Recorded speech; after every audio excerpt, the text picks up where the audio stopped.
2021년 9월 10일 금요일 하나님 나라를 시작하는 말씀 묵상 시간입니다. 오늘 말씀을 읽어주실 장년누리 가정은 김현준, 황경미 집사님 가정인데요. 집사님의 아들 정수 형제는 현재 군 복무 중에 있습니다.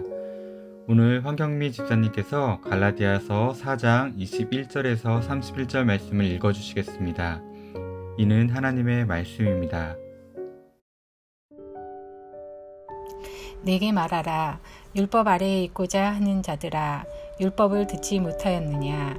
기록된 바 아브라함에게 두 아들이 있으니 하나는 여종에게서 하나는 자유 있는 여자에게서 났다 하였으며, 여종에게서는 육체를 따라 났고 자유 있는 여자에게서는 약속으로 말미암았느니라.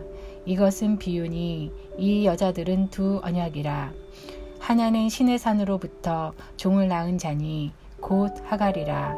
이 하갈은 아라비아에 있는 신의 산으로서 지금 있는 예루살렘과 같은 곳이니 그가 그 자녀들과 더불어 종 노릇하고, 오직 위에 있는 예루살렘은 자유자니 곧 우리 어머니라. 기록된 바 잉태하지 못한 자여 즐거워하라. 상고를 모르는 자여 소리질러 외치라. 이는 홀로 사는 자의 자녀가 남편 있는 자의 자녀보다 많음이라 하였으니, 형제들아, 너희는 이삭과 같이 약속의 자녀라. 그러나 그때의 육체를 따라 난 자가 성령을 따라 난 자를 박해한 것 같이 이제도 그러하도다. 그러나 성경이 무엇을 말하느냐. 여종과 그 아들을 내쫓으라. 여종의 아들이 자유 있는 여자의 아들과 더불어 유업을 얻지 못하리라 하였느니라. 그런즉 형제들아, 우리는 여종의 자녀가 아니요 자유 있는 여자의 자녀니라. 아멘. 오늘 김현준, 황경미 집사님 가정에서 주신 기도 제목은 첫 번째, 매일의 삶 속에서 주의 발자취를 따라 갈 수 있는 가정이 되게 하여 주세요. 두 번째, 가족 모두에게 영, 육의 강건함을 주시고 특히 김현준 집사에게 체력적으로 힘들지 않게 새 힘을 날마다 더하여 주세요. 세 번째, 군대에 있는 아들 정수에게 주님이 동행자가 되어 주셔서 외롭고 힘든 군 생활을 잘 마칠 수 있도록 하여 주시고 주님의 손을 의지하는 정수가 되게 하여 주세요. 지금 나눠주신 기도 제목으로 함께 기도하겠습니다.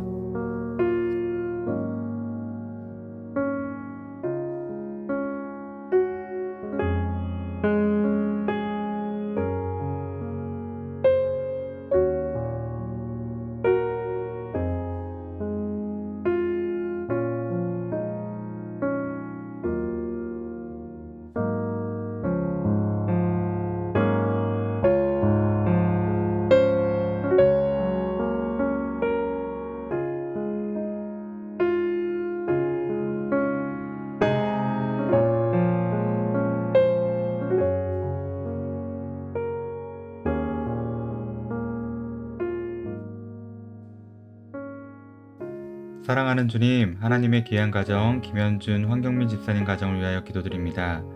집사님 가정에 매일마다 하나님의 귀한 음성을 들려주시고 매일의 삶 속에서 그 인도하시는 하나님의 말씀을 따라갈 수 있도록 도와주시옵소서.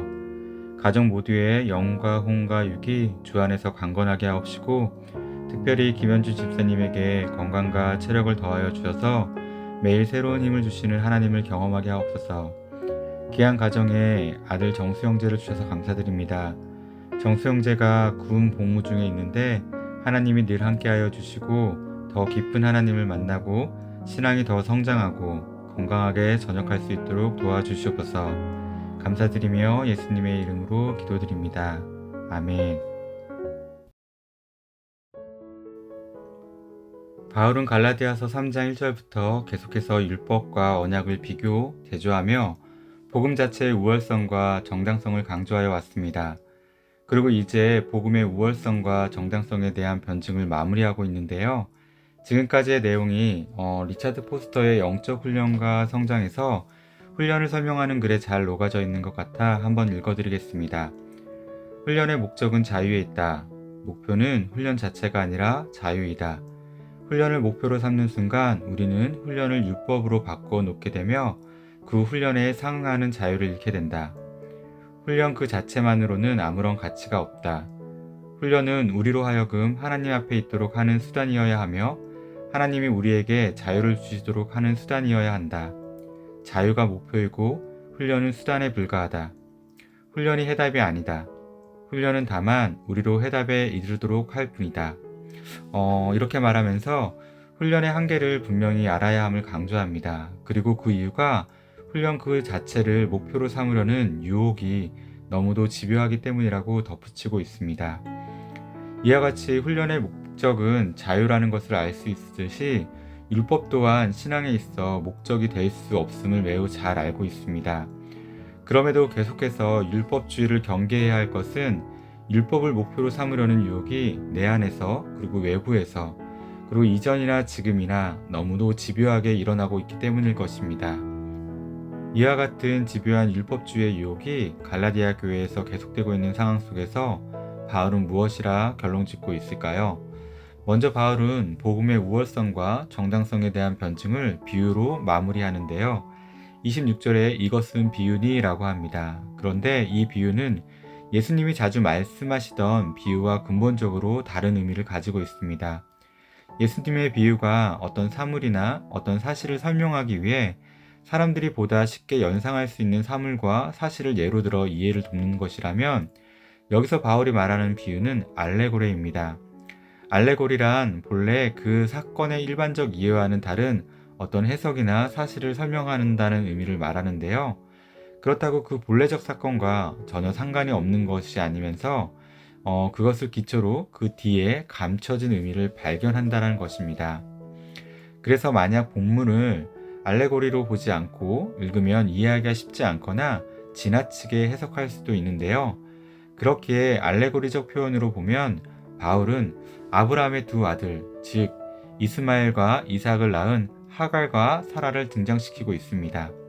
여기서 하갈은 이스마엘을 육체를 따라 낳은 여종으로 사라는 이삭을 약속으로 말미암아 낳은 자유 있는 여자로, 그래서 두 여인을 두 언약, 즉 옛 언약과 새 언약, 율법과 약속으로 비유하고 있습니다.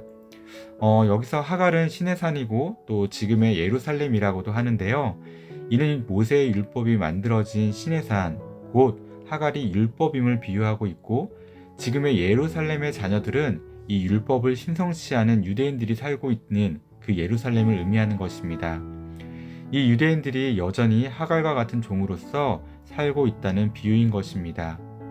반면 위에 있는 예루살렘으로 비유된 사라는 자유자이고 우리의 어머니라고 하는데요. 여기서 우리라는 것은 유대인뿐만 아니라 이방인, 지금 편지를 읽고 있는 갈라디아 교인들을 포함한 약속의 자녀 전체를 가리키는 것입니다. 그래서 이어 바울은 갈라디아 교인들에게 이야기합니다. 28절인데요. 형제들아, 너희는 이삭과 같은 약속의 자녀라. 갈라디아 교인들에게 너희는 종의 자녀가 아니라 약속의 자녀임을 강조하고 있습니다. 곧이어 바울은 이전에 종의 아들인 이스마엘이 약속의 자녀인 이삭을 박해한 것처럼 지금도 종의 자녀들이, 즉 율법주의자들이 약속의 자녀들인 너희를 박해하고 있다고 갈라디아 교회가 처한 사항을 알려주고 있습니다. 그리고 성경에서 하갈과 이스마엘이 어떻게 되었는지를 되물으며 지금 현재 교회 내에 있는 율법주의자들을 그와 같이 내어 쫓으라고 합니다. 그리고 다시 강조하며 결론을 짓는데요. 31절입니다. 그런즉 형제들아, 우리는 여종의 자녀가 아니요 자유 있는 여자의 자녀니라. 그렇다면 이 바울의 편지를 읽은 갈라디아 교회는 어떻게 했을까요? 쉽지는 않았겠지만 자유 있는 여자의 약속의 자녀로서 여종의 자녀들을, 율법주의자들을 내어 쫓으려고 노력을 했을 것입니다. 사랑하는 우신 가족 여러분, 내 안에, 교회 안에, 그리고 우리 가정 안에서 또 내가 속한 조직이나 직장 속에서 어느덧 자리 잡고 있는 율법주의는 없을까요? 그리고 내가 할 수 있는 위치와 지위 속에서 그러한 율법주의를 내어 쫓고 복음과 자유를 흘러가게 할 수 있는 부분은 없을까요? 적어도 가정과 내 모습 속에서 복음의 법칙이, 자유의 법칙이 흘러갈 수 있도록 내가 할 수 있는 것은 있지 않을까요? 이러한 모습이 없는지 한번 뒤돌아보는 하루 되시기를 바라며 오늘도 우리 높은 뜻 우신 성도님들이 속해 있는 곳에서 자유 있는 약속의 자녀로서 복음과 자유를 흘려보내고 그리고 누리고 살아가는 복된 하루 되셨으면 좋겠습니다. 기도하겠습니다. 사랑하는 주님, 우리를 약속의 자녀로 불러주셔서 감사드립니다. 약속의 자녀답게 복음을 알고 있는 믿는 자녀답게 진리 안에서 자유롭게 살아가게 하여 주시옵소서. 나를 둘러싼 수많은 율법주의의 유혹에 주님이 주시는 자유를 내어주지 않고 더 잘 분별하여 내어 쫓을 수 있도록 힘과 용기를 주시옵소서. 그래서 날마다 참된 자유를 더하시는 예수 그리스도의 은혜를 맛보아 알게 하옵소서. 감사드리며 예수님의 이름으로 기도드립니다. 아멘.